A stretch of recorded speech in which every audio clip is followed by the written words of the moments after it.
వీరి వద్ద లక్ష్మి ఉండదు. మాసిన బట్టలు వేసుకునేవాడు.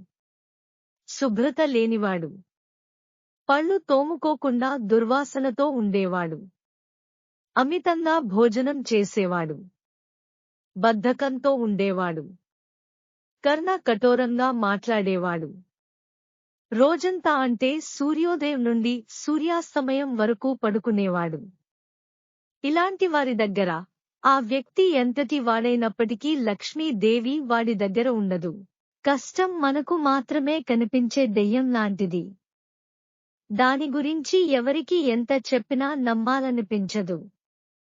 కోపం ఇలా వచ్చి అలా వెళ్ళిపోయే భూకంపంలాంటిది. ఒక్క క్షణం కంటే ఎక్కువ ఉండదు. అది చేసే నష్టం మాత్రం మామూలుగా ఉండదు. జీవితం ఒక రైలు ప్రయాణం లాంటిది. మొదట్లో అందరూ మనతోనే ఉన్నట్టు ఉంటుంది. ముగిసే లోపు ఒక్కొక్కరు దిగిపోతుంటే మన కోసం ఎవరు ఆగరు అన్న నిజం తెలుస్తుంది. ఇందులో కోపం, కష్టం, జీవితం మూడూ మనవే. కానీ మన అదుపులో ఎప్పుడూ ఉండవు.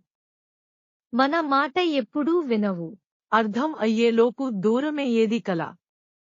అర్థం అయినా ఒప్పుకోలేనిది వాస్తవం. అర్థం అయ్యే కొద్దీ దగ్గరయ్యేది స్నేహం. అర్థం తెలిసినా కొత్త అర్థం వెతికేది ప్రేమ. అర్థం అయినట్లు అనిపిస్తుంది, కానీ ఎప్పటికీ అర్థం కానిదే జీవితం. ఎవరూ ఊరికే కఠినంగా మారిపోరు.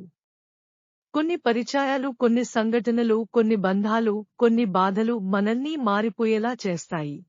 ఒకరి మోసం బయటపడ్డ తర్వాత నిలదీయడానికి ప్రయత్నించకు. ఎందుకంటే వాళ్ళు చేసింది కరెక్టే అని సమర్థించుకోవడానికి తిరిగి నీపైనే నిందలు వేయడానికి వెనుకాడరు.